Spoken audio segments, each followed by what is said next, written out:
Hey everyone, and welcome to Reviews at Ryan. And today on the channel, I'm going to be talking about the brand new horror drama film coming to VOD on August the 16th. And thank you for the fine folks from 1091 Pictures for letting me check out this film early and tell you guys about my thoughts about this film. But before I get into my thoughts on this film, if you're new to the channel, hit that subscribe button, give the video a like, comment below, are you interested in seeing this film? Is this something that you would look forward to seeing? And also turn notification bell so you never miss any video that I post and I upload weekly. And now without further ado, let's get into my thoughts and let you guys know if this movie is worth a stream.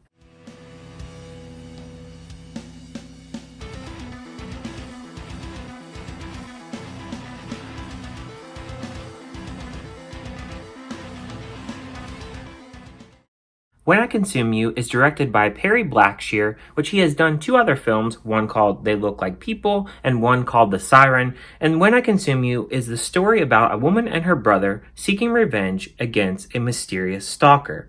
The film stars Libby Ewing, Evan Dumarchel, Margaret Ging Drake, Kyra Jones, Claire Seaberts, and many others. When I Consume You starts off really quickly. You have this brother and sister. You have Daphne, who is the sister, and you have Wilson, who is the brother. And they're really struggling. They're poor. They're unemployed. Daphne, she wants to adopt a kid and she's denied. She has a lot of behavioral kind of problems. They both have had a really troubled childhood. You have Daphne, who has been addicted to drugs in the past. Then you have Wilson, he has a lot of panic attacks, and he's really not with it in life, and he's trying to get a job as well, and he gets denied this job. And then you have the sister, she ends up committing suicide, or does she commit suicide? It's very interesting how this film starts off because that really happens very quickly with the sister.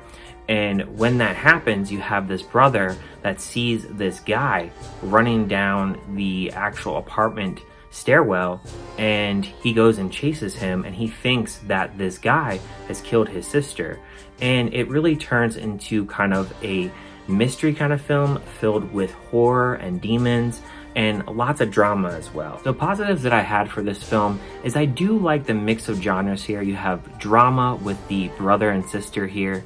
You have the mystery because this mysterious guy ran away at the time of her death and the brother spotted him. And then you have the horror with this whole demon aspect, and of course the demons in the closet with this brother and sister. So it is hard to really pull off all three genres here, but I think at certain times it's pulled off and at other times it's a little bit too much. I really like the setting here. I really like how it starts off. It's very dreary. The setting really paints that picture to really make you really feel for the characters, because everything bad that can happen is happening. When Wilson's sister actually passes away, she ends up coming back as this ghost, and when she is this ghost, she's still acting like the normal sister when she was on Earth, and she is kidding around with him and just making different jokes and really being hard on him to really try to catch this killer that supposedly killed his sister. And he's really having a hard time handling it and controlling his anger. He wants to go after anyone and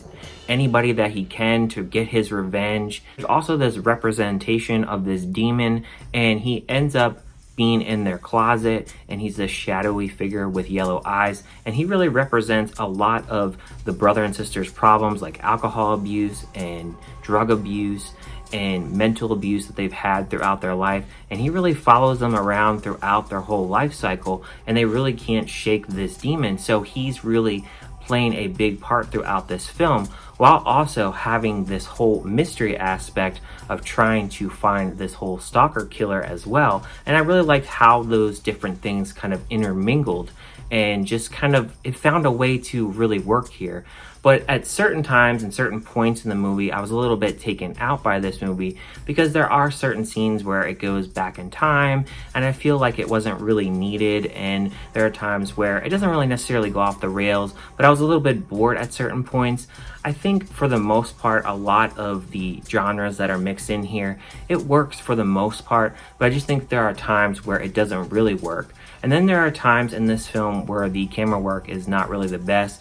There's parts, especially towards the beginning of the film, where we have this handheld shot, and I was thinking, I don't know why we really need this handheld shot here. It wasn't really necessary. They're like filming down at his shoes and filming when he's running, and the audio gets a little bit off a little bit. But for the most part, the audio is pretty good here, but just certain points where the audio wasn't really extra crisp there when it could be, and just certain shots that a little bit weird at times, certain editing choices that are a little bit weird at times. Also with the fact that his sister is a ghost in this, and when she comes back as this ghost, she comes back pretty much as a normal human being, but I think not showing her as an actual ghost, there may have been some budget constraints there.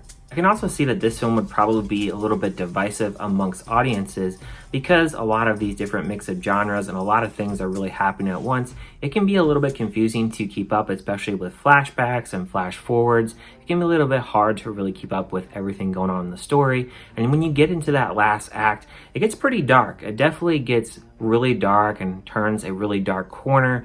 And when it gets to that final scene, I really did like that final scene leading up to the ending here and the wrap up. And I think for a director that has done only a few films, I don't really think that this film is all that bad. I just think at points there are parts where I felt somewhat bored, some shots that weren't that crisp, some audio that wasn't that crisp, and just certain things that could have been really touched upon, and just something to really clear up certain things of the story.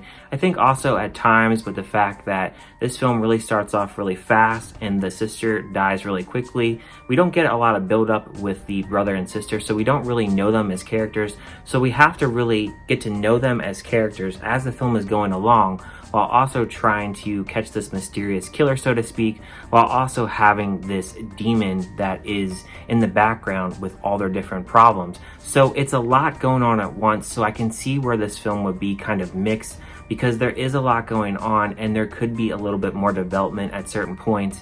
And I definitely think that the brother and sister should have been developed a little bit more before we really jumped into her passing away and having this mysterious killer and such. I don't know if I'm really a fan of the kind of quick kind of sequence, how that went down. But overall for me, I'm gonna give a score of this film a 2.5 out of 5. I don't think it's a bad film. It's an okay watch. I had my points where I really did like a lot of different things about this film. And I think for a film that has a lot of different things going on here and a lot of different genres, I think it's a pretty good outing, especially for a director that's only done a few films. I think for the most part, this film, it's an okay watch, and for a stream, I think that it's worth at least a stream. I don't know how much it would be for a rewatchable film for me, but I'm sure if I watched this on another watch, I probably would have gained a lot more knowledge about this film and probably would have picked up on a lot more things on a second watch. But thank you guys for watching this review. This premieres on August 16th on VOD. Let me know if you're going to check this out. Thank you guys for watching, and I'll see you guys on my next review.